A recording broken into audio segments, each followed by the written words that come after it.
Dear students, here we start our chapter Periodic Classification of Elements of class 10th. But before getting into it, we should know what is classification and why it is required. Dear students, whenever we visit to any departmental store, purchasing of things becomes very convenient as all the things you find are arranged in very organized manner. In medical store too, the pharmacist can give the medicine you require in matter of seconds. Same thing you find in any stationery shop too, where all the things are arranged in so organized manner that in matter of seconds they can give you the required thing. In your home also, if you look at your wardrobe, the clothes are so perfectly categorized that within a minute or two you can get the things required. Like all bed sheets you will find kept in one place. Same way, all wearing clothes you will find are kept in one place. All these ways of keeping things not only makes us convenient or easygoing, but also saves our energy and time. This is actually called classification, that is, grouping or placing of things together on the basis of some common properties. In chemistry also, to study the properties of every element was not feasible, as more and more elements were getting on discovered. So it was naturally time taking. Moreover, in many elements, most of the properties were found to be repeated. So it was useless to place those elements separately. That's why there was the need of grouping of elements on the basis of their common characters or properties, which is called as classification of elements. But this was not a very easy task. Today, 118 elements have been discovered, and these 118 elements have been so perfectly placed in so called a periodic table, which makes very much convenient to study their properties, as we don't have to study the properties of every element. Simply, if we study the properties of one or two elements of a particular group, the rest elements of that group will follow almost the same properties. So, dear students, is it not saving our time and energy? But coming up to this way of classification was not easy. So, how we reached to this way of classification? What were the earlier basis of classifying elements?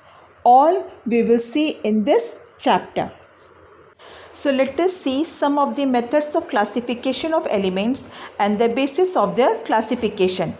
Initially, with the discovery of few elements, the elements were categorized into categories metal and non-metals. The elements which came into metal groups were having the metallic properties, and the elements which were coming in non-metal groups were not having the metallic properties. Now, what are metallic properties? Metallic property means the elements which were coming in metal groups were having the metallic luster. That means they were having the shining property. They were malleable in nature. Malleable means on hitting they can be converted into sheets. That property is called as malleability. Then they were having the ductility property also. Ductility property means metal can be drawn into wires. Then they were good conductors of electricity. You have seen that wires are made from metals. Then they were having the sonorous property, that is sound property. If you hit any metal, you will get a kind of sound. That sound we call it as metallic sound.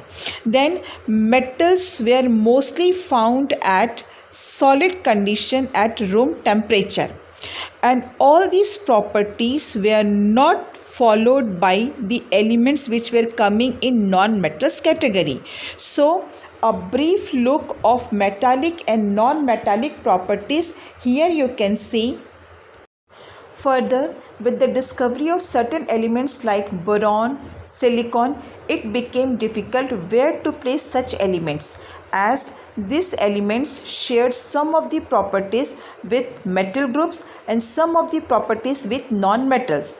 So these elements can't be placed purely along with metals or purely along with non-metals. Later, such type of elements were called as metalloids. So metalloids are those elements which share some of the properties with the metals and some properties with the non-metals. So then little modification was done in metals and non-metals classification, which consisted of one more group, that is metalloids. So here you can see one more group of metalloid whose some part is overlapping with metals and some part is overlapping with non-metals, as here the elements were sharing the properties with both this group. Now this classification could not hold any significance. The reason is what? Here the elements were classified purely on the basis of physical properties. So at physical property level, the elements which were coming in metallic group, they all were sharing the common properties. But if we compare the chemical properties, then chemical properties of many metals were not found to be the same or common. Like if you compare the properties of sodium with copper, then you will find that entirely their chemical properties are totally different. So that's why this classification was not very much of importance, so that's why it was discarded. Further, even scientists tried to classify the elements on the basis of their boiling points too. But this classification also could not hold any significance, as the boiling point was not a constant factor in all the circumstances for the element. So there was a need of such constant factor which should remain constant in all the circumstances for the element. So it was atomic mass. Atomic mass is a constant for every element in all these circumstances. So further classifications were based on the basis of their atomic masses. And what is atomic mass? Atomic mass is the total number of protons and neutrons present inside the nucleus of an atom, and it always remains constant for any element. So I do hope now that what is classification and why it is required must have got clear to you. So dear students, this was actually the basic of classification, which I have explained in this video.